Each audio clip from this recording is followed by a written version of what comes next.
बिस्मिल्लाहिर्रहमानिर्रहीम। I hope कि आप लोग ठीक होंगे, अपनी अच्छी सेहत में होंगे और अल्लाह के फजल करम से आपके साथ सब कुछ अच्छा चल रहा होगा। अच्छा, आज हम अपने लेक्चर का थोड़ा सा स्टाइल जो सा है, क्या कहना चाहिए, जो उसका स्टार्ट है उसको थोड़ा सा मैं चेंज कर रही हूँ। कि नॉर्मली मैं अपना लेक्चर स्टार्ट करती हूँ पिछले जो हमारे लेक्चर्स होते हैं उनके एक क्विक रिकैप के साथ, या एक हम रिव्यू करते हैं पिछले टॉपिक्स को। तो अभी हम जो टॉपिक कर रहे हैं उसमें जो चैप्टर हम कर रहे हैं एक्चुअली, उसमें हमारे पास एक लास्ट टॉपिक रहता है charge disc, electric field due to a charge disc. इसको जब हम देख लेंगे तो इसके साथ ही हमारे जो चैप्टर है, ये जो जिस पर हम अभी डिस्कशन कर रहे हैं, वो कंप्लीट हो जाएगा। तो मैं फिर इस टॉपिक के बाद एक लिटिल बिट डिटेल्ड उसका ओवरव्यू करूँगी, जो पिछले टॉपिक सारे जो चैप्टर्स हम पढ़ चुके हैं उनका, ताकि एक दफ़ा सारे वो जो कॉन्सेप्ट हैं जो हमने डिस्कस किए हैं अभी तक, उनको हम आपके जहन में वो थोड़े से रिफ़्रेश हो जाएं। और उसके बाद फिर हम नेक्स्ट क्या करेंगे, जो आपकी नेक्स्ट क्लास होगी आज के दिन को निकाल के, जो नेक्स्ट डे में आपकी जो क्लास आएगी, जो थर्ड लेक्चर आपका आता है, उसमें आपका कंप्लीट एक क्विज़ होगा इन सारे चैप्टर्स के कॉन्सेप्ट का। ठीक है जी। तो अभी मैं स्टार्ट करती हूँ चार्ट डिस्क से। ठीक है जी, यहाँ पर आप देख सकते हैं कि आपके सामने एक डिस्क है।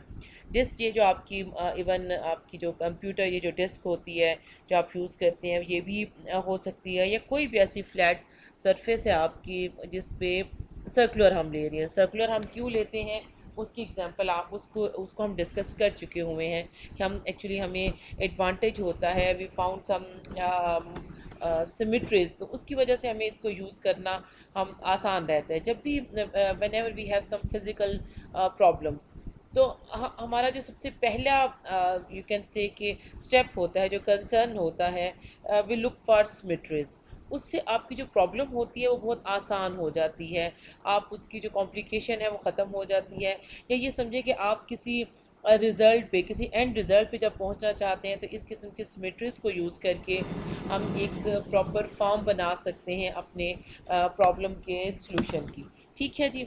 ओके, अब हम बात करेंगे जी अपनी चार्ट डिस्क की। ये डिस्क आपके सामने जो ब्लू सारा आपका सरफेस है, ये आपका डिस्क है। ठीक है, disc is a continuous charge distribution. तो आपको पता है कि यहाँ पे हम क्या यूज़ करेंगे, हम सिग्मा यूज़ करेंगे। Okay, as disc is an extended object. हमारे पास हमने जब अपने रिंग को या लाइन ऑफ चार्ज को डिस्कस किया था, तो वहाँ पे हमने इस चीज़ को कंसिडर किया था कि हमारे पास कोई ऐसा फार्मूला या फॉर्मूलेशन नहीं है कि जिसकी बेस पे हम इसको अपनी जो डिस्क है उस पर डायरेक्ट कोई इलेक्ट्रिक फील्ड फाइंड आउट कर सकें। तो हम क्या ट्रिक यूज़ करते हैं, हम अपने लाइन ऑफ चार्ज को भी स्मॉल पैचेस में डिवाइड किया था इस तरह से कि वो एक डी क्यू हम उसको पॉइंट चार्ज के इक्वल कर सकें। यहाँ पर हम क्या करेंगे, ये चूँकि हमारी डिस्क है, तो यहाँ पर हम एक, अगर मैं कोई स्मॉल पैच तो इसमें ले नहीं सकती, क्योंकि मुझे ओवरऑल फिर इसको इंटीग्रेट करना होता है। तो मुझे वो चीज़ चाहिए जो तमाम बाद में, जिसके अंदर तमाम उसके एस्पेक्ट्स पाए जाते हों उस कॉन्फ़िगरेशन के। ठीक है, तो मैं यहाँ पे क्या करूँगी, ये जो आपके पास ये जो दरमियान में ये येलो वाला जो पोर्शन नज़र आ रहा है, मैं एक रिंग समझे कि यहाँ से कंसिडर करूँगी अपनी फाइंड आउट करने के लिए कि मैं एक रिंग का फाइंड, क्योंकि अब क्या मसला है, जब मैंने चार रिंग का किया तो पता जो सीक्वेंस होता है ना किसी भी लर्निंग में, दैट इज़ इम्पॉर्टेंट। अब मैंने आपको पहले भी बताया था कि आपके जो पीछे कॉन्सेप्ट्स होते हैं उनकी बेस पे हम नया जो कॉन्सेप्ट होता है उसको बिल्ड करते हैं। तो फाउंडेशन जो होती है ना, वो आपको उसको समझना, उसको जानना ज़रूरी होता है। When we have a charge ring, तो हमारे पास इसको करने के लिए ये वन डायमेंशनल था, तो हमने डी क्यू जो हमारा था ना पॉइंट चार्ज, हमने उसे कंसिडर किया। अब हमारे पास जब डिस्क की बारी आई है, तो अब हमारे पास तो हमें जो चार्ज रिंग था उसकी वजह से कोई इलेक्ट्रिक फील्ड हमें मिल गई इसकी। ठीक है, अब हमारे पास जब डिस्क आया है तो हमारे पास ऑलरेडी रिंग का इलेक्ट्रिक फील्ड हम मालूम कर चुके हैं। ठीक है, अब हमने क्या करना है, जब मैं इसके अंदर से एक स्मॉल रिंग को कंसिडर करूँगी, तो उसको क्या मैं करूँगी, मैं उसको जो मेरा डी क्यू होगा या जो डी ई होगा, ये वही डी ई होगा जो मैंने चार्ज रिंग का फाइंड आउट किया था। ठीक है, आप इस पॉइंट को समझ रहे हैं कि जब मेरे पास लाइन ऑफ चार्ज था तो मैंने यहाँ पर एक स्मॉल पैच इसका लिया, जो कि किसके बराबर मैंने कर दिया, पॉइंट चार्ज के, ठीक है। और उसकी वजह से मैंने वहाँ पे जो पॉइंट चार्ज का जो फार्मूला था, E इज़ इक्वल टू क्या था जी, के क्यू ओवर आर स्क्वेयर, इसको अप्लाई कर दिया स्मॉल पैच पे। इसको भी मैंने डी ई कहा बिकॉज ये स्मॉल पैच था, ओवरऑल रिंग का नहीं था, और क्यू को मैंने क्या कर दिया, डी क्यू कर दिया था, ठीक है जी। अब हमारे पास क्या सिचुएशन है कि जो मेरे पास डिस्क है उसमें मैं एक पॉइंट जो एक है रिंग ले लेती हूँ, चार्ज रिंग, क्योंकि charge is uniformly distributed over this disc. तो मैं इसमें से क्या कर लेती हूँ, एक रिंग को ले लेती हूँ, जिसका मैंने फाइंड आउट करना है कि इस रिंग की वजह से पॉइंट पी पर इलेक्ट्रिक फील्ड की क्या वैल्यू है, ठीक है जी। तो इसके लिए अगर आपको याद हो कि हमने इलेक्ट्रिक फील्ड जो चार्ज रिंग था उसका, अब बच्चे ये डी ई होगा, that is part of the electric field. Electric field आपने किसकी फाइंड आउट करनी है, टोटल ई कौन सा होगा, जो आप पूरी डिस्क का फाइंड आउट करेंगे तो उसको हम क्या कहते हैं कि ये जो सा है, अगर मैं इसको यहाँ पे देखूँ कि इसको जब हम पूरा इसका electric field because of this करेंगे तो उसको हम ई कहते हैं, ठीक है। लेकिन यहाँ पे अब मैं क्या कर रही हूँ, यहाँ पे मैं इस वक्त सिंपल एक चार्ज जो इसके अंदर एक रिंग है, एक स्मॉल पैच है इसका, क्योंकि अब ये 2D है तो मैं जो पैच ले रही हूँ वो भी मुझे 2D लेना है ना, तो मैं किस में ले रही हूँ, अब मैं इसका एक स्मॉल रिंग ले रही हूँ उसको, ठीक है। रिंग को लेने के बाद मैं क्या करूँगी, तो उसका मेरे पास डी ई, इसलिए उसको मैं डी ई कह रही हूँ क्योंकि वो सारे एरिया का नहीं है, ठीक है। दैट इज इक्वल टू के, आपको याद है कि क्या था, Q था, और Z over Z square plus R square 3/2, ठीक है जी। अब इसमें चूंकि ये डी ई है तो आपका क्यू भी क्या होना चाहिए, in principle D Q, because part of charge is over this circular ring, this charge ring पे एक स्मॉल पोर्शन है टोटल चार्ज का सारा नहीं आपके पास, ठीक है। अब आपने फर्दर क्या करना होता है, फर्दर हम इसको देखेंगे कि हमारे पास अब सिग्मा क्या है, ठीक है। हमारे पास जो डी क्यू है, अगर मैं उसको करूँ, अपने लिखूँ उसमें चार्ज उस डिस्ट्रीब्यूशन में, दैट इज़ सिग्मा और डी ए। बच्चे मैं एक्चुअली इसकी जो डेरिवेशन है उसमें डिटेल में इंटरेस्टेड नहीं हूँ, मैं थोड़ा सा आपको आइडिया दे रही हूँ कि how we arrive at the final formula, ठीक है। उसके लिए मैं थोड़ी सी आपको वही चीज़ दे रही हूँ जो हमने जब हमने चार्ज ऑफ रिंग किया है या चार्ज रिंग किया है, लाइन ऑफ चार्ज किया है, वहाँ पे हमने बहुत डिटेल से सारे पॉइंट डिस्कस किए हैं, what is D E, Y D Q, हमने कौन सा फार्मूला उस पर अप्लाई करना है, फिर उसको लेके सॉल्व कैसे करना है, ये सारे जो बेसिक अंडरस्टैंडिंग है वो हमारी वही सेम है जो हमने लाइन ऑफ चार्ज में की है। यहाँ पे अब मैं किसी और चीज़ में इंटरेस्टेड नहीं हूँ, यहाँ मैं सिर्फ एक जो अगर आपको थोड़ा सा बता रही हूँ, जिन लोगों को समझ आ जाए वेल एंड गुड, थोड़ा सा हम कर लेंगे, लेकिन इसकी प्रॉपर डेरिवेशन की तरफ मैं नहीं जाऊँगी, ठीक है। तो आप इसमें एरिया देखेंगे कि क्या होगा, ये जो आपका टोटल एरिया आपके पास है दैट इज़ 2 पाई, ये क्या देखिए उसकी सर्कमफ्रेंस को शो करता है, उसकी कर्वेचर को शो करता है, आर है, साथ में डी आर है। ए में यू ऑलवेज नीड 2 लेंथ्स, ठीक है।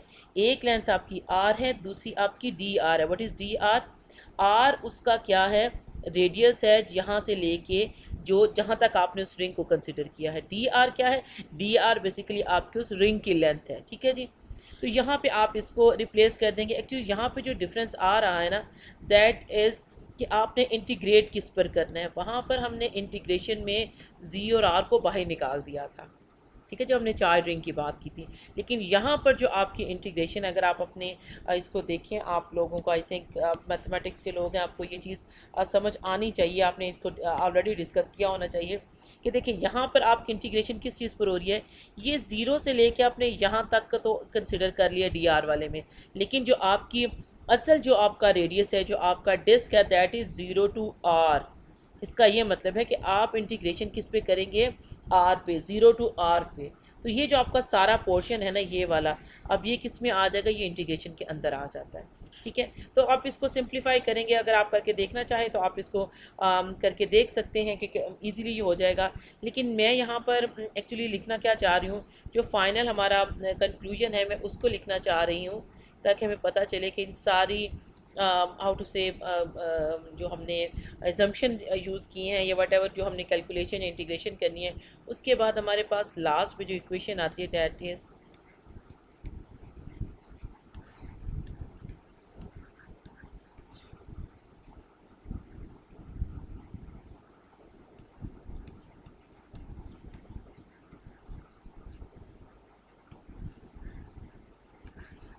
ठीक है जी। ये जो 2 एप्सिलॉन नॉट आ रहा है, ये बेसिकली जो आपका के होता है ना, अगर मैं इसका कलर चेंज करूँ, के हमारा जो कौन that is equal to 1/4 pi epsilon naught. तो यहाँ पे हमारे पास ऊपर 2 पाई आ रहा था, तो 2 पाई कैंसिल हुआ, तो हमारे पास क्या बच गया है, 2 एप्सिलॉन नॉट बाकी बच जाता है। ठीक है जी, ये हमारे पास अब जो आपके पास हमने इक्वेशन लिखी है, ये किस चीज़ की है जी? ये इक्वेशन है आपके पास चार्ज डिस्क की, electric field due to a charge disc किसी पॉइंट पी पर। वहाँ पर ई क्या होगा, E is equal to sigma over 2 epsilon not into 1 minus G over G square plus R square. ये कांस्टेंट है, इसकी वैल्यू आपको गिवन होती है। जब आपने इक्वेशन सॉल्व करनी तो आपको सिग्मा की वैल्यू भी गिवन होती है। ठीक है जी, तो ये हमारे पास फाइनल फॉर्मूलेशन बन जाती है, जिसको आप समझेंगे और याद रखेंगे। हम इसकी जो डेरिवेशन है उसको करने के लिए हमें इसकी कोई ज़रूरत नहीं है। Actually it's not part of our you can say syllabus की, हमारे उसमें हम इसको नहीं करें, हमें सिर्फ इसको समझने से। ओके, अगर आपका जी ज़ीरो हो जाए, जी ज़ीरो होने से क्या मुराद है कि आपका ये जो पॉइंट है, ये पॉइंट कहाँ पर आ जाए, यहाँ पर। ठीक है, डिस्क के सेंटर पर अगर आ जाए तो आपके पास इलेक्ट्रिक फील्ड किस चीज़ के बराबर होगा, ये ज़ीरो है, ये टर्म ज़ीरो हो गई, सिग्मा ओवर 2 एप्सिलॉन नॉट। ठीक है, ये जो हम इक्वेशन में डिफरेंट अप्रॉक्सीमेशंस होती हैं कि अगर फ़लाँ पॉइंट जो उनसे आप फ़लाँ जगह से फ़लाँ जगह पे मूव कर दें तो उसकी क्या वैल्यू होगी, आप उसको किस तरह से कंसिडर करेंगे। ये चीज़ें हमने पहले भी करके देखी हैं। जी ज़ीरो कर दिया आपने, आर ज़ीरो कर दिया, या आर को आप इनफाइनाइट कर दें, वट। हाँ, आप ये भी कर सकते हैं और हम बाद में इसको डिस्कस कर सकते हैं। लेट्स सपोज कि आपका जो आर है, ये जो आपका रेडियस है, इसको आप इनफाइनाइट कर दें, इसको आप बढ़ा दें, तो आप देख सकते हैं कि आपके पास electric field due to infinite sheet या चार्ज डिस्क, उसका क्या आंसर आता है। ठीक है, आप इसको भी करके देख सकते हैं और मुझे बता सकते हैं कि क्या आता है। ओके जी, ये हमारे पास फाइनल जी एक फार्मूला आ गया। अब मैं क्या करना चाहती हूँ, अब मैं आपके साथ एक छोटी सी एग्जांपल डिस्कस करना चाहती हूँ, ताकि आप इसको समझ जाएं कि इससे रिलेटेड क्वेश्चन किस तरह से बनते हैं। और फिर उसके बाद हम क्या करेंगे, हम अपना एक ओवरव्यू करेंगे अपने लेक्चर का, ताकि हमें आइडिया हो सके कि अभी तक हम क्या कुछ कर चुके हैं, या आपको तमाम चीज़ें जो पहले हमने कॉन्सेप्ट किए हैं, कुछ अगर उनमें कोई कमी पेशी है, या आपको ये अगर आपको कोई टॉपिक आप भूल चुके हो तो आप उसको ताकि रिवाइज कर सकें। ओके जी, क्वेश्चन है हमारा, कहाँ पर है जी क्वेश्चन, में ढूंढ लूँ। ओके, ये हमारा क्वेश्चन है, आई थिंक कि अब आपको क्लियर कट नज़र आ रहा है। ओके जी, a disc of radius 2.5 centimetre. ठीक है जी, ये आपके पास कोई डिस्क है, यहाँ पर उसका ये आर है, आर क्या गिवन है जी आपका 2.5 centimetre, has a surface charge density of 5.3 microcoulomb per metre square. Surface charge density क्या है, आप कमेंट्स में लिखेंगे कि आपको पता है कि सरफेस चार्ज। अभी मैंने क्या लिखा है, मेरे पास जो given information that is R is given which is 2.5 centimetre. Okay, what about the surface charge density, आपने बिल्कुल ठीक समझा जी। Surface charge density is sigma, sigma की वैल्यू गिवन है 5.3 इंटू 10 रेज़्ड पर माइक्रोकूलम में। क्या लिखूँ, -6 + 6 -9 क्या होना चाहिए, माइक्रोकूलम क्या होता है जी। मैं वेट कर रही हूँ, आप इसको थोड़ा लिखें, बताएं कि क्या होता है, तो मैं उसको लिखती हूँ जी।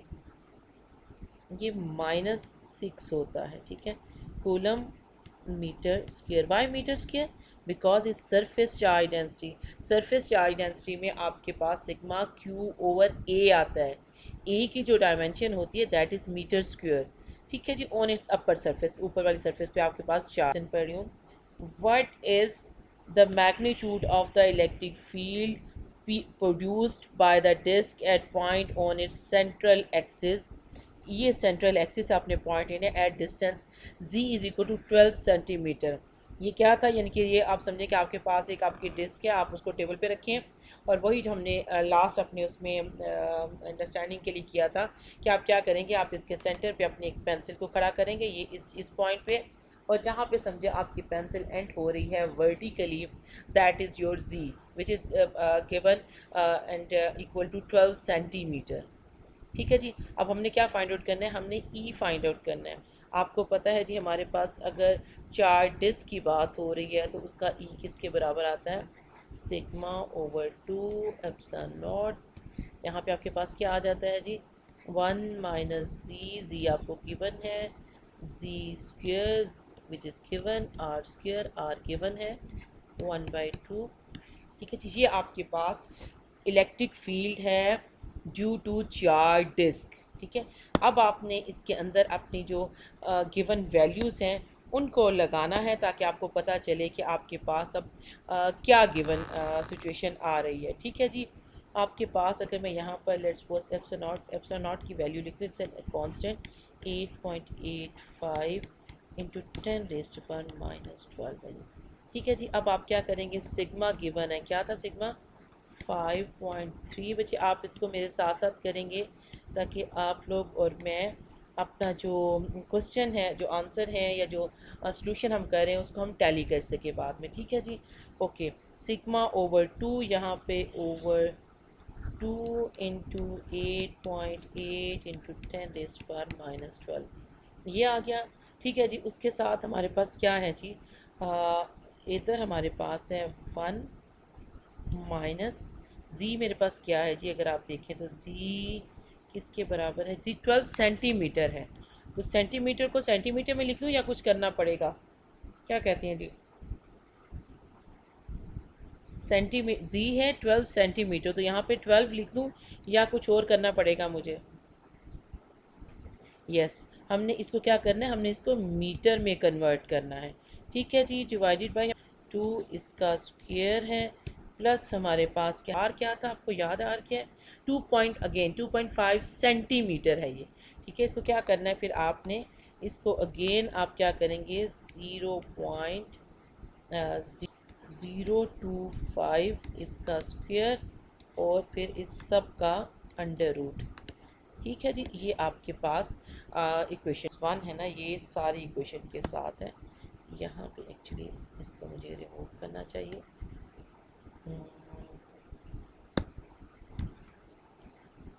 1 माइनस, ये होल जो सेट है ये वाला, ये 1 माइनस के साथ है, 1 ऊपर नहीं है। ठीक है जी, ये आ गया। अब अगर आप इसको सॉल्व करें और फिर मुझे बताएं कि आपका आंसर क्या आया है। ठीक है जी, आप कैलकुलेट करें इसको, मैं भी थोड़ा देखूँ। 6, ओके जी, मेरे पास इसका आंसर आ रहा है that is 6.3 into 10⁻³ Newton over coulomb. Newton over coulomb क्यों, यूनिट मैंने सही लिखा है गलत लिखा है?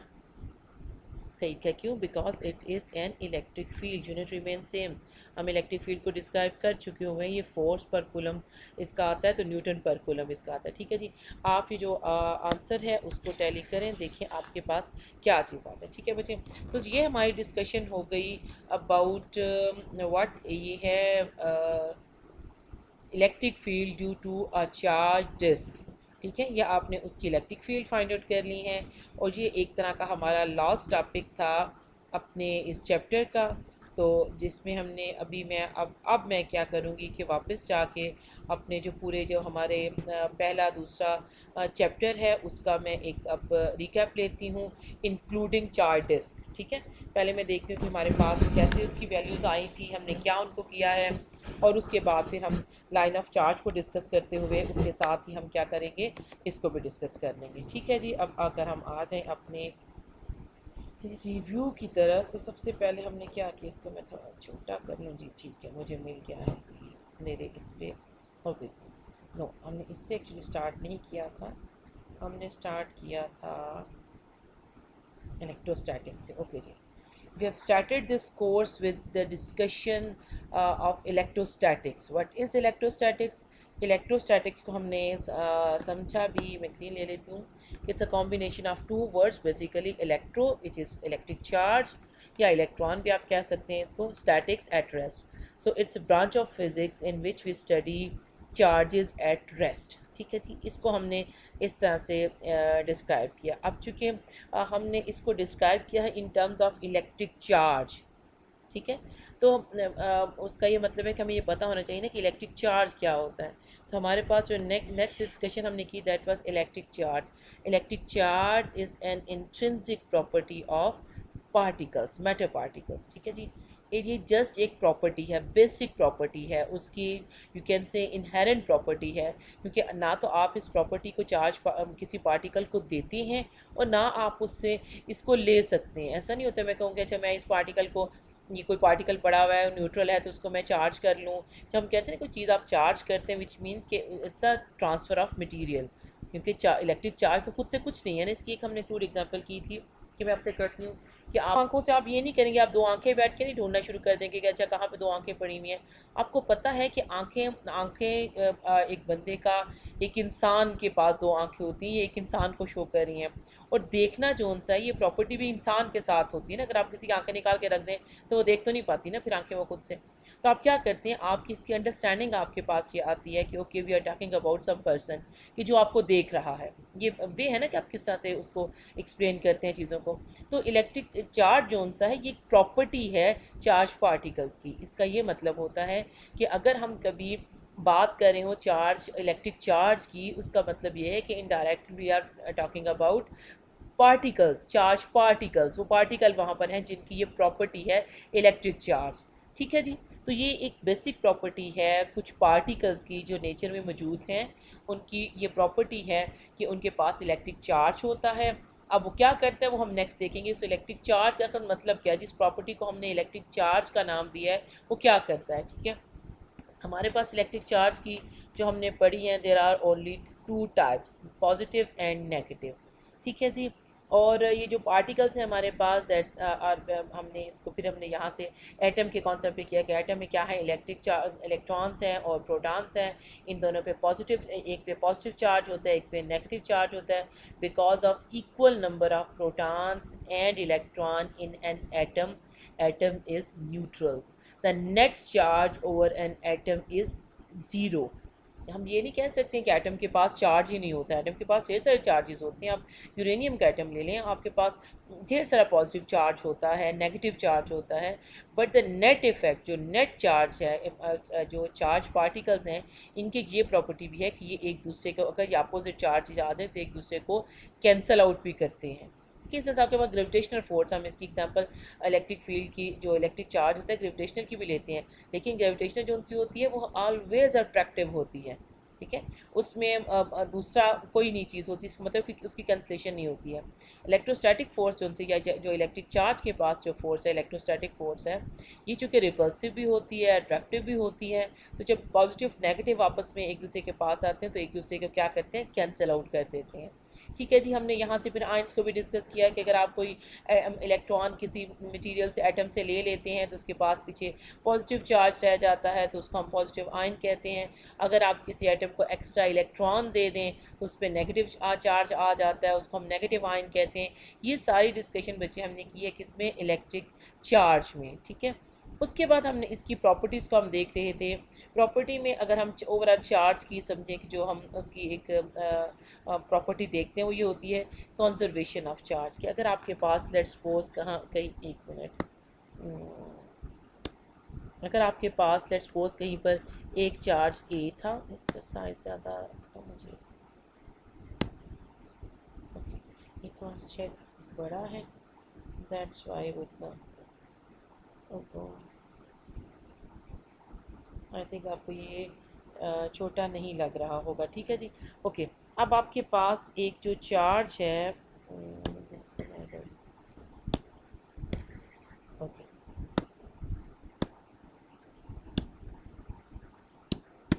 ओके, जो इलेक्ट्रिक चार्ज मेरे पास क्या था, मैं आपको ये बताना ही चाह रही थी कि अगर आपके पास लेट्स सपोज यहाँ पर एक चार्ज है ए है, इसके ऊपर +2 चार्ज है, यहाँ पर एक चार्ज बी है, इसके ऊपर -2 चार्ज है। तो दिस, अगर मैं कहती हूँ कि ये रिएक्शन हो रहा है, यहाँ पे आपके पास सी बनता है, उसके ऊपर +2 चार्ज है, प्लस आपके पास डी बन रहा है, उस पर -1 चार्ज है, प्लस आपके पास ई बन रहा है, उस पर भी -1 चार्ज है।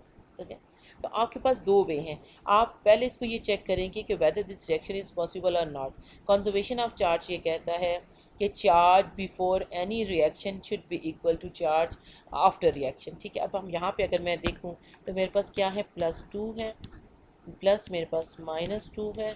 ठीक है, और ये किसके बराबर है, +2 के, यहाँ पे क्या है, -1 है, प्लस -1 है। ठीक है, अब अगर आप ये देखें तो यहाँ दोनों साइड पे जो चार्ज है आपका वो 0 is equal to 0, which mean कि आपके पास वो रिएक्शन सिर्फ नेचर में, ये जो चार्ज कॉन्जर्वेशन है ये आपको ये एक लॉ देता है, ये कंडीशन देता है, only those reactions are possible where charge before, total charge before any reaction is equal to the charge after that reaction, कि आपने दोनों साइडों को क्या करना होता है, उनके चार्ज को आपने बैलेंस करना होता है। अगर तो बैलेंस हो तो आप इसके, अगर ऐसी कोई इक्वेशन आपको गिवन है तो आप कहते हैं okay this reaction is possible because of conservation of charge. लेकिन लेट्स सपोज कि अगर आपको सामने कोई ऐसी इक्वेशन दे दी जाए कि आपके पास क्या है, आपके पास x है उस पर 0 है, प्लस आपके पास y है उस पर +2 है, और ये चीज़ आगे चली गई है z पे जिसके पास +1 चार्ज है। ठीक है, तो अब आप इसको चेक करेंगे कि चार्ज की क्या कंडीशन है। यहाँ पे 0 +2 और यहाँ पे क्या है +1। तो यहाँ पे आपके पास चार्ज है +2, यहाँ पे चार्ज है +1। तो आप क्या कहेंगे, this reaction is not possible because of conservation of charge. कोई भी जो नेचर, जब एक कोई लॉ बनता है ना, कोई आपका अगर यूनिवर्सल लॉ है, कोई आपका ऐसा लॉ फिजिकल लॉ है, तो उसका वैलिड होना ज़रूरी होता है। तो कोई भी रिएक्शन जो हम फिज़िक्स में देखते हैं, नॉर्मली हम जो पार्टिकल की क्रिएशन और इस टाइप के हम इनको इंट्रैक्शन देखते हैं, वो हम पार्टिकल फिज़िक्स में देखते हैं। तो कोई भी ऐसा रिएक्शन, हम रिएक्शन की जो पहली कंडीशन होती है, ढेर सारे हमारे पास कॉन्जर्वेशन लॉज होते हैं, लेकिन किसी भी रिएक्शन के होने के लिए या ना होने की जो कंडीशन है that is conservation of charge, कि आपके पास जो चार्ज है वो कंजर्व होना चाहिए है। टोटल किसी भी आइसोलेटेड सिस्टम का जो चार्ज उसके अंदर आ रहा है उतना ही चार्ज उसमें से बाहर जाना चाहिए, या जो चार्ज है उसका वो उसके अंदर कंजर्व रहना चाहिए। ठीक है, मुख्तलिफ अंदाज से मुख्तलिफ अल्फाज में इसी एक सेम चीज़ को बयान करते हैं। तो आप इसको देखेंगे कैसे, अगर आपको इससे रिलेटेड प्रॉब्लम आती है, कोई क्वेश्चन आता है आपके पास जो भी गिवन हो एलिमेंट, में कहूँ कि यहाँ पे मैं कौन सा एक चीज़ ऐड करूँ कि ये रिएक्शन पॉसिबल हो जाए। तो आपको पता है कि मुझे कुछ भी वो एक्स वाई जी या डब्ल्यू हो सकता है, लेकिन उस पर चार्ज +1 होना चाहिए। ठीक है, जैसे ही +1 यहाँ पर आएगा ये रिएक्शन क्या हो जाएगा, पॉसिबल हो जाएगा। तो इस तरह से आप जो गिवन इक्वेशन हो उसे कंप्लीट भी कर सकते हैं अपने पास। ठीक है जी, ये चार्ज कंजर्वेशन हो गया। उसके बाद हमारे पास चार्ज क्वांटाइजेशन था, वो हमारा ये एक्सप्लेन करता था कि आपका जो चार्ज है that is equal to N ई।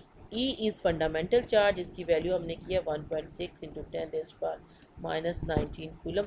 ये पॉजिटिव जो इलेक्ट्रॉन होते हैं उस पर भी यही चार्ज होता है, और जो आपके पास प्रोटॉन होते हैं बच्चा उन पे भी यही चार्ज होता है। जो चार्ज की वैल्यू है दैट इज़ वो सही सेम होती है।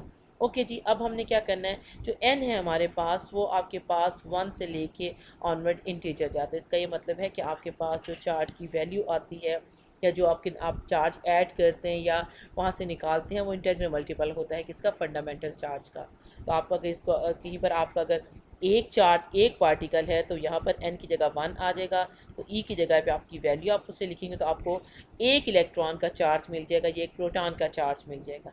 ठीक है, इसी तरह से आप दूसरी चीज़ों को ना अपने साथ इसको कर सकते हैं। ये हमारे पास हो गया क्वांटाइजेशन ऑफ चार्ज। ओके, उसके बाद हमने क्या किया जी, अच्छा जी, अब हमने ये कहा कि जो हमारे पास नेक्स्ट हमने डिस्कस किया था कि जो चार्ज पार्टिकल हैं इनके दरमियान में जो फोर्स होती है that is termed as electrostatic force. ठीक है, इसको हम कूलम्स फोर्स भी कहते हैं। ये क्या होता है कि if you have two charges, minus लगा दो यहाँ प्लस लगा दो, तो इनके दरमियान में जो फोर्स है, ठीक है, दैट इज़, इसको हम कैलकुलेट करते हैं using Coulomb's law. Coulomb constant आता है Q1 और ये Q2, Q1 Q2 ओवर इनके दरमियान में जो डिस्टेंस है दैट इज़ r²। ठीक है, इसका ये मतलब हुआ कि जो हमारी कूलम्स ये जो इलेक्ट्रोस्टैटिक फोर्स है F is proportional to Q1 Q2, F is proportional to 1 over r²। इस वाली चीज़ को अगर मैं थोड़ा सा एक्सपेंड करके लिखूं ताकि आपको थोड़ा सा अच्छा इसका मिले कि F is proportional to Q1 and F is proportional to Q2। ठीक है, तो जिसका ये मतलब अगर मैं आपको कहती हूँ कि आपने फोर्स का मैग्नीट्यूड डबल करना है तो आप क्या करेंगे, इसका ये मतलब है आप Q1 का मैग्नीट्यूड डबल कर दें या आप Q2 का मैग्नीट्यूड डबल कर दें, तो आपकी फोर्स क्या होगी, क्योंकि प्रोपोर्शनल है, ये इसके प्रोडक्ट के प्रोपोर्शनल है। ये नहीं करना कि आप कहें जी कि Q1 Q2 दोनों का डबल कर दें। अगर Q1 Q2 दोनों का डबल करेंगे तो आपकी फोर्स जो सी है वो 4 टाइम इंक्रीज के मैग्नीट्यूड में 4 टाइम्स का डिफरेंस आता है। ठीक है, तो इस पॉइंट को आपने जहन में रखना है कि अगर आप किसी फोर्स को कम कर रहे हैं या बढ़ा रहे हैं तो F is proportional to product of Q1 and Q2। ठीक है। और इसी तरह से जो आपका, अगर आपको डिस्टेंस है, अगर आपका डिस्टेंस 2, आप उसको जो लेट्स सपोज अगर आपके पास पहले पार्टिकल 1 मीटर अपार्ट थे, उसके बाद आप उनको 2 मीटर पे कर देते हैं, तो आप देखें कि आपके पास क्या चेंज आती है, 4 आ जाएगा 2 का जब आप स्क्वायर करते हैं, ठीक है। ये इन्वर्स स्क्वायर लॉ है। तो आप इस चीज़ को भी कंसिडर करेंगे कि आपके पास कूलम्स लॉ की जो प्रॉब्लम है उनको सॉल्व करते हुए आप जो इसकी फॉर्मुलिज्म है, जो इसका डिपेंडेंस है एफ़ की, उसको कंसिडर करेंगे। K is term as Coulomb constant. Okay, तो आप इसको, ये हमारे पास हो गया जी कूलम्स लॉ की डिस्कशन। और ये हमारा एक्चुअली आप कह सकते हैं कि ये हमारा पहला सेट था। अगर मैं दोबारा इन चीज़ों पर आ जाऊँ जिसमें हमने, आई होप मेरे जहन में तो यही चीज़ें थी कि हमने कुछ स्किप नहीं किया। अगर कुछ ऐसा लगे आपको तो आप मुझे बता सकते हैं कि हमने सबसे पहले स्टार्ट किया इलेक्ट्रोस्टैटिक्स से। इलेक्ट्रोस्टैटिक्स से हम पहुँचे इलेक्ट्रिक चार्ज पे। यहाँ पे हमने इलेक्ट्रिक चार्ज की 2 टाइप्स को वो इंट्रोड्यूस करवाया, पॉजिटिव एंड नेगेटिव। फिर हमने देखा कि कोई भी रिएक्शन पॉसिबल तब होता है, ये लॉ है आपके पास कंजर्वेशन ऑफ चार्ज का, कि charge should remain conserve in any reaction. फिर हमारे पास क्वांटाइजेशन ऑफ चार्ज आ गया। जो आपके पास चार्ज है, चूँकि ये पार्टिकल के ऊपर चार्ज है, ये पार्टिकल की प्रॉपर्टी है। तो पार्टिकल क्या होता है, 1 2 3 4 इस तरह से करके पार्टिकल होती है ना। ये तो नहीं होता ना ऐसे जैसे बंदे होते हैं, अब इंसान है, फिजिकल हैं, तो मैं ये नहीं कहती हूँ कि क्लास या 2:45 बच्चों ने आज छुट्टी कर ली है, ऐसा नहीं होता। या तो 2 बच्चे आए हुए हैं या 3 बच्चों ने छुट्टी की हुई है, ठीक है। तो इस तरह से हम चार्ज को डिफाइन करते हैं। कहने का मकसद सिर्फ ये होता है कि जो चार्ज है that is property of particle, physical particle एक एंटिटी को शो करता है। तो एंटिटी जो सी है वो हाफ नहीं होती है। इसलिए हमने यहाँ पे कर लिया कि हमारे पास जो चार्ज है, यहाँ पे हमने थोड़ी सी डिस्कशन की थी क्वार्क्स के बारे में एक्चुअली, लेकिन उसको आप इसमें ना भी शामिल करें तो एक अलग बात है। क्वार्क्स जो होते हैं वो इंडिपेंडेंटली एग्जिस्ट नहीं करते हैं। That's why they have fractional charges 1/3 और 2/3 इस तरह से करके उनका चार्ज हो सकता है। लेकिन हम यहाँ पे जब चार्जेस की बात करते हैं, हम उन पार्टिकल्स के चार्ज की बात करते हैं जो कि इंडिपेंडेंटली एग्जिस्ट करते हैं, ठीक है जी। ये हमारी डिस्कशन होगी। उसके बाद हमने नेक्स्ट जो कॉन्सेप्ट अपना, जो नेक्स्ट हमने अपना यू कैन से कि जो चैप्टर स्टार्ट किया था, that was about electric field, ठीक है। अभी तक हमने ये देखा कि हमारे पास जो 2 चार्ज पार्टिकल हैं वो आपस में एक दूसरे को रिपेल करते हैं या अट्रैक्ट करते हैं। लेकिन हमने साथ साथ ये भी चीज़ नोटिस की, there is no physical contact between them. वो एक दूसरे को टच करने के बाद, जैसे हम आप उसकी एग्जांपल लें कि चाय का कप है, आपको पता है, आप ये चेक करना चाहिए चाय गर्म है कि ठंडी, तो आप क्या करते हैं, हम चाय उसको कप को आप टच करते हैं, या पानी के ग्लास को टच करते हैं कि अच्छा ये ठंडा है कि गर्म। ये वो चीज़ें जिन पे छोटा थोड़ा सा चार्ज वो गर्म वो होती है, तो आपके लिए क्योंकि हार्मफुल नहीं होता। अगर आपको देखिएगा या तवे का कह दीजिए कि इसको चेक करो, तो आप उसको हाथ लगा के चेक नहीं करते हैं एक्चुअली। तो अब क्या करते हैं, हम ये देखते हैं कि अगर तो विदाउट टच या विदाउट फिजिकल कांटेक्ट चार्जेस को पता होता है कि यहाँ पर मुझे अट्रैक्ट करना है चार्ज को या उसको मैंने रिपेल करना है, ठीक है।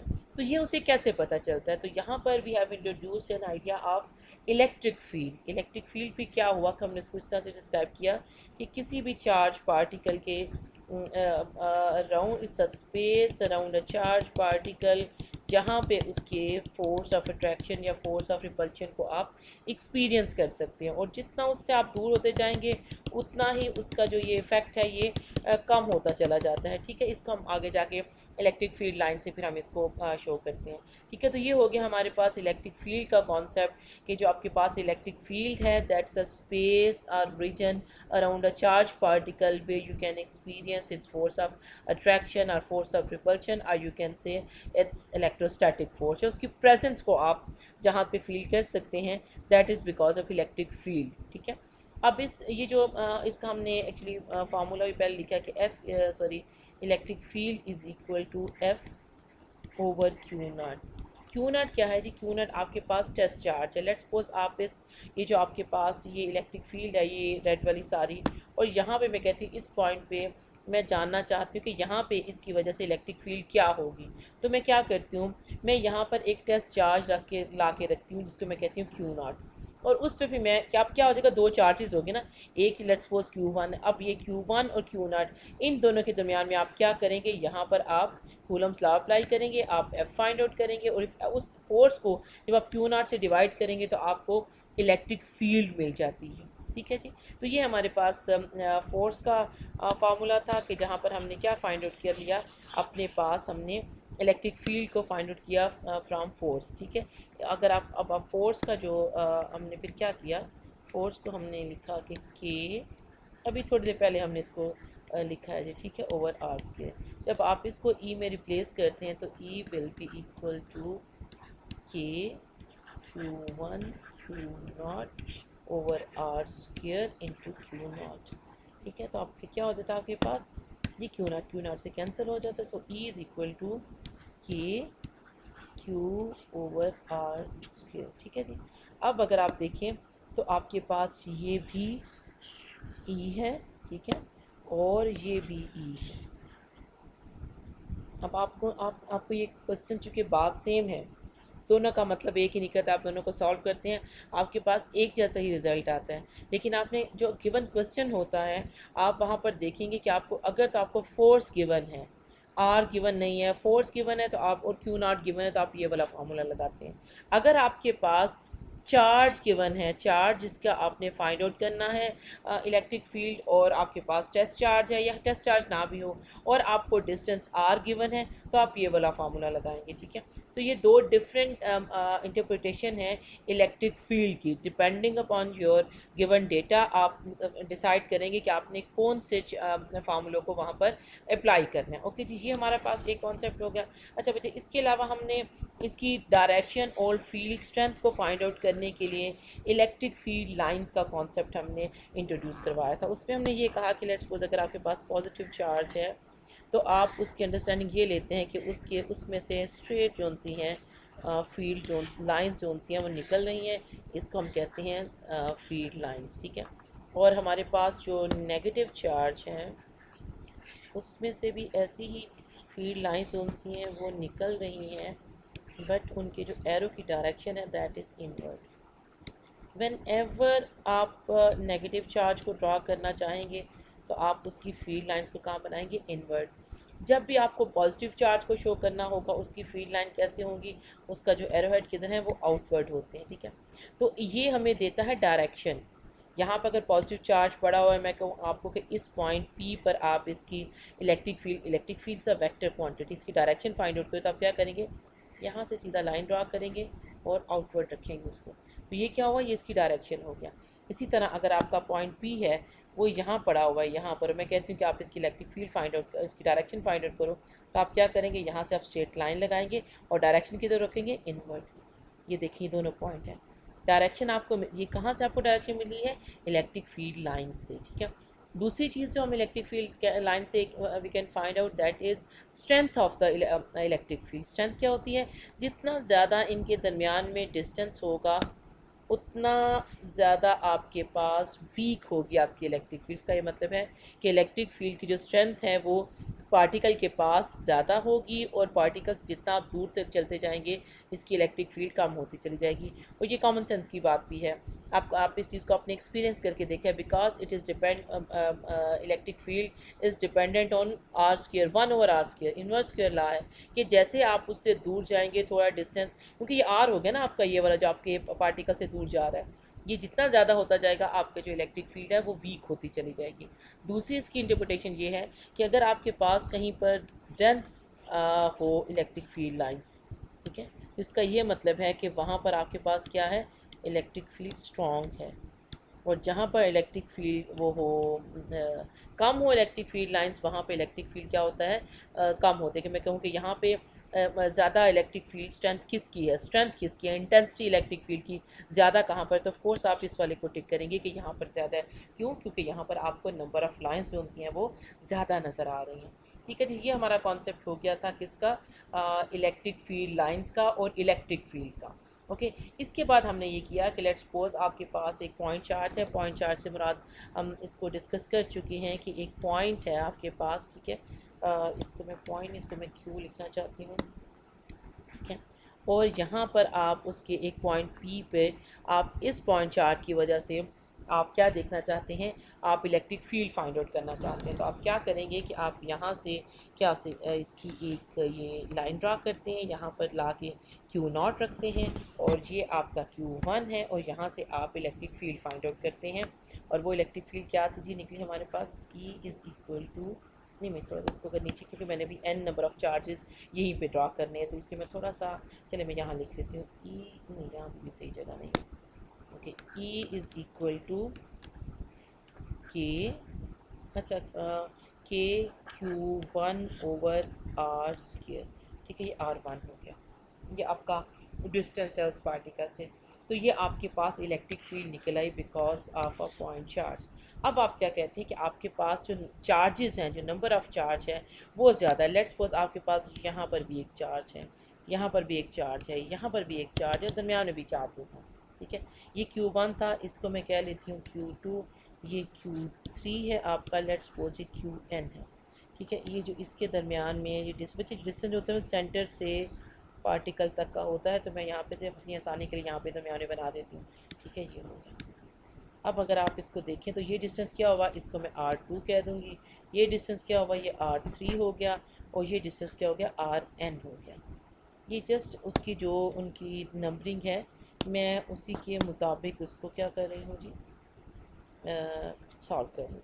अब हम इलेक्ट्रिक फील्ड के ऐसे केस में जब आपके पास n number of charge particles हों, वहाँ पे आप इलेक्ट्रिक फील्ड कैसे निकालते हैं कि इलेक्ट्रिक फील्ड आप निकालते हैं because of charge Q1, because of charge Q2 and so on because of charge En, ठीक है जी। अब E1 क्या था आपके पास, अगर आप लिखें K को कॉमन बाहर ले लेते हैं, और अब अंदर आपके पास क्या आ जाएगा, Q1/R1² plus Q2/R2², so on क्या आपके पास आ जाएगा, Qn/Rn², ठीक है जी। ये आपके पास आ जाता है। अब ये क्या है, इसका आप दूसरी टर्म में भी लिख सकते हैं कि आप कर सकते हैं कि आपके पास E जो सा है that is equal to F1, यहाँ पे 1/Q0 को अगर आप बाहर निकाल लें, थोड़ा सा इसको क्लियर कर दूँ आपको मैं, Q0 आपका कॉमन आ गया, तो यहाँ पर आपके अंदर क्या आ जाएगा, आपके पास F1 प्लस F2 Fn, ठीक है जी। ये चीज़ आपके पास आ जाती है, ये इलेक्ट्रिक फील्ड है because of n number of charge. अच्छा, अब हम कर क्या रहे हैं, हमारा जो वे है अगर आप उसको सोचें, आप उसको थोड़ा सा याद करें या समझने की कोशिश करें, तो आपको पता चलेगा कि हम लोगों ने स्टार्ट किया एक पार्टिकल से, एक चार्ज पार्टिकल से, इंडिपेंडेंट चार्ज पार्टिकल था, यू कैन से कि वो किसी सिस्टम का पार्ट नहीं था, कि वो खुद ही एक सिस्टम था, ठीक है। उसके बाद हमने उसी तरह के चार्जेस लेकर आगे n चार्जेस लेके अलग अलग पड़े हुए हैं, उनका उससे अपना डिस्टेंस है, उनका अपना मैग्नीट्यूड है, वट एवर कोई भी जो चीज़ है वो उनकी सारी इंडिपेंडेंट है। उसकी हमने क्या फाइंड आउट कर ली, हमने इलेक्ट्रिक फील्ड उनकी फाइंड आउट की यूजिंग सुपरपोजिशन प्रिंसिपल, कि जो ये चार्ज, ये जो फोर्स है Q0 और Q1 के दरमियान, that is independent of the presence of the charge Q2, ठीक है। और जो force between is present between Q and Q2 is independent of the presence of other charges. तो इसकी वजह से इंडिपेंडेंट चूँकि फोर्सेस हैं या इलेक्ट्रिक फील्ड्स हैं, हमने क्या किया, तो हमने इन सबको अलग अलग फाइंड किया और उसके बाद हमने इनको ऐड कर दिया, ठीक है जी। ये हमारी एक अंडरस्टैंडिंग है जो अभी तक हम करते हुए आए थे। लेकिन जब हम अपने नेचर की तरफ देखते हैं तो हमारे पास जो स्टोरी है वो थोड़ी डिफरेंट हो जाती है। उसमें क्या हो जाता है, आपके पास जो चार्जेस हैं वो लेट्स सपोज अगर हम अपने मूव करना चाहें अपने सिस्टम की तरफ, फिज़िकल सिस्टम्स की तरफ, अपने ऑब्जेक्ट्स की तरफ, एक्सटेंडेड ऑब्जेक्ट्स की तरफ, ऐसे ऑब्जेक्ट्स जिनके पास जो स्पेस आपकी लेते हैं, जिनका वॉल्यूम होता है, तो वहाँ पर आप इस किस्म की सिंपल जो आपकी एजम्पशन है ना कि वन चार्ज Q0 या the force between charge Q1 and Q0 is independent of the presence of other charges, वहाँ पे चार्ज जोन्स होते हैं वो क्लोजली स्पेस्ड होते हैं, तो उनकी ट्रीटमेंट जो सी है वो डिफरेंट हो जाती है। अब हमने उस ट्रीटमेंट तक पहुंचने के लिए कोशिश ये की कि हम कोई ऐसा सिस्टम, क्योंकि एक चार्ज का तो हम ढूंढ चुके हैं ना, चार्ज जो F/Q0 है that is for of a single charge particle, ये तो हम कर चुके हैं। अब हम क्या करना चाहते हैं, हम ऐसा कोई सिस्टम ढूंढना चाहते हैं जिसको हम, जो सिंप्लीफाइड हो, लेट्स सपोज एक हो गया तो उसके बाद दो चार्ज पार्टिकल पे अगर वो हो तो हम उसको किस तरह से करते हैं। तो वहाँ पे हमने क्या किया जी, वहाँ पे हमने दो चार्ज पार्टिकल का सिस्टम लिया, Q+, Q-, ठीक है, और separated by a distance d, ठीक है। इसको हमने क्या कह दिया, इलेक्ट्रिक डाइपोल।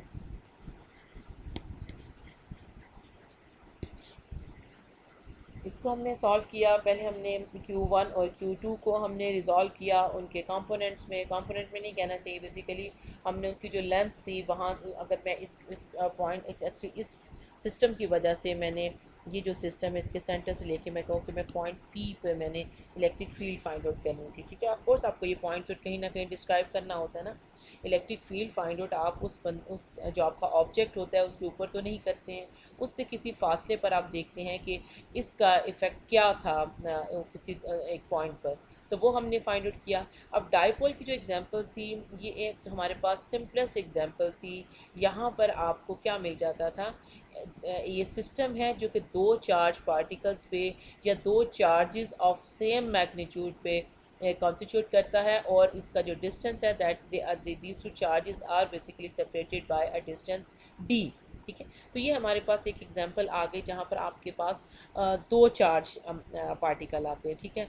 और फिर हमने इसका निकाला, जिसके हमने इलेक्ट्रिक फील्ड निकाली थी, अगर आपको याद हो तो उसकी डिपेंडेंस हमारे पास जो कुछ निकली थी, यहाँ पे आपके पास k था, यहाँ पे आपके पास q d था। d क्या है, डिस्टेंस बिटवीन टू चार्जेस, और नीचे आपके पास क्या आ जाता है, z क्यूब आ जाता है। ये k एक एक्चुअली 2 आपके पास कहीं और आएगा, उसको आप अपने पास चेक कर सकते हैं, एक 2 से हमने कैंसिल किया था इसको, तो k की वैल्यू 1/4 पाई एप्सिलॉन नॉट की जगह पे यहाँ पर 2 आ गया था, एक मैं यहाँ पे 2 लिख के तो इसको इक्वेट कर देती, ठीक है। इस किस्म का हमारे पास ये शक्ल आ गई थी। तो यहाँ पे हमने नोटिस ये किया कि when we move from single charge particle to the system of two charge particle, E की जो डिपेंडेंस है जी पर, अच्छा G is a distance between, ये जो आर अभी तक हमने डिस्क्राइब कर रहे थे ना, जब हम अपने सिस्टम की तरफ आए हैं, आर को हमने एक्चुअली रिज़र्व किया है पॉइंट चार्ज के लिए कि डिस्टेंस है दो चार्जेस का आपस में, इसको हमने आर के, क्योंकि कूलम्स लॉ में हमने दो चार्ज पार्टिकल का डिस्कस किया था, तो इसको हमने इसलिए वहाँ पर हमने इसको सेपरेट रखा हुआ है, ठीक है। अब यहाँ पर हम किस चीज़ पर आ जाते हैं, यहाँ पर हम आ जाते हैं, हमने इसी डिस्टेंस को z कह दिया। ये आपका जो डिस्टेंस है, जो आपका एक्सटेंडेड ऑब्जेक्ट है उसके सेंटर से लेके जो आपका Q0 है या जो पॉइंट है जहाँ पे आपने वहाँ तक का जो डिस्टेंस है दैट इज़ z। तो हमने ये देखा कि e की जो डिपेंडेंस है डिस्टेंस पर वो 1/z³ हो गई है। इसका ये मतलब है कि अगर आपका सिस्टम एक पार्टिकल से ज़्यादा पार्टिकल की तरफ मूव करता है तो उसकी वो सेंसिटिविटी उसकी बढ़ जाती है, ठीक है। डाइपोल के केस में, dipole is a system of two charge particle of opposite sign and separated by distance d, ठीक है। तो ये उसकी हमारे पास डिपेंडेंस निकल आई थी, ठीक है। अभी हम इस डिस्कशन को यहाँ पे थोड़ा सा मैं स्टॉप करती हूँ और आपके क्वेश्चंस वगैरह को कुछ देखती हूँ कि कुछ उनको आपको ज़रूरत है फर्दर किसी गाइडलाइन की, या कोई ऐसा स्टेप जो मैं नहीं मुझे याद रहा रिवीजन में, या मैं कुछ उसको स्किप कर गई हूँ, या आपको अभी उसमें कोई प्रॉब्लम फील हुई है, तो पहले हम उन क्वेश्चंस को ज़रा मैं एक दफ़ा आपके देख लूँ, आपके कमेंट्स वगैरह चीज़ें देख लूँ, तो उसके बाद फिर हम जो हमारे एक्सटेंडेड ऑब्जेक्ट्स हैं उनको फिर उसकी मैं डिस्कशन की तरफ आती हूँ, ताकि आज हमारे जो चैप्टर है ये कंप्लीट हो जाएं, तो हम अगला अपना नया जो कॉन्सेप्ट है, जो नया टॉपिक है उसको स्टार्ट कर सकें, ठीक है जी। ओके, अभी हम थोड़ी देर में दोबारा बात करते हैं।